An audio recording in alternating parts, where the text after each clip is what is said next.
జటాయు తర్వాత డైరెక్ట్ వాగమాన్ వెళ్ళాము. మాకు ఆల్మోస్ట్ 6 hours పట్టింది రీచ్ అవ్వడానికి జటాయు నుంచి. మాది వచ్చేసి మొత్తం కంప్లీట్ టూర్స్ అండ్ ట్రావెల్స్ మాట్లాడుకున్నాము. జటాయు తర్వాత వాగమాన్ తర్వాత అలప్పి బోట్ హౌస్, అలప్పి నుంచి మళ్ళీ కొచ్చిలో డ్రాప్ చేసే వాళ్ళకు వాళ్ళదే అకామిడేషన్, ఫుడ్ అండ్ ట్రాన్స్పోర్ట్ మొత్తం వాళ్ళదే. మాకు ఓల్గా హిల్స్లో స్టే బుక్ చేశారు.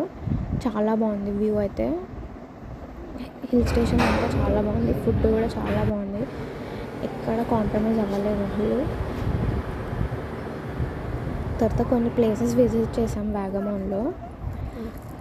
వాగమాన్ గ్రీన్ ప్యాలెస్ అని చెప్పి ఒకటి, అక్కడ వచ్చేసి మనకు ఫుల్ ఆఫ్ గ్రీనరీ, మౌంటైన్స్, ఆ వ్యూ చాలా బాగుంది. ట్రెక్కింగ్ వెళ్ళాలంటే ట్రెక్కింగ్ కూడా వెళ్ళొచ్చు, కానీ మేము చాలా ప్లేసెస్ విజిట్ చేయాలని చెప్పి ట్రెక్కింగ్ అంతా చేయలేదు. కానీ ట్రెక్ చేసిన వాళ్ళకి బెస్ట్ వ్యూ వస్తుంది.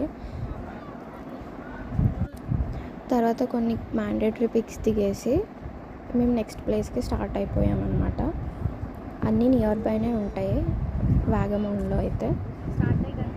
జస్ట్ 5 kilometers 2 kilometers డిస్టెన్స్లో ఉన్నాయి చాలా మటుకు. తర్వాత మెడౌస్ అని చెప్పి ఒక ప్లేస్కి వెళ్ళాం, హార్స్ రైడింగ్ చేసాం అక్కడ.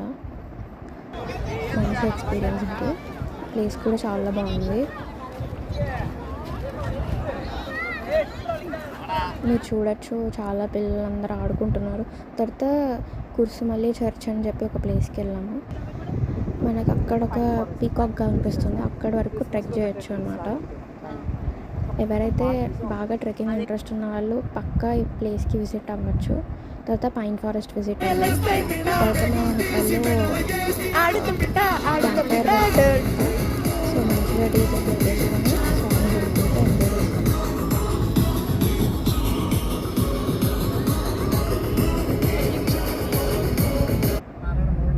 ఈ క్లిప్ ఏంటంటే మేము రిటర్న్ అయ్యేటప్పుడు అరౌండ్ 5 PM మనకి మొత్తం మంచు పట్టేసింది. మనకి ఏం కనిపించట్లేదు వ్యూ అంతా.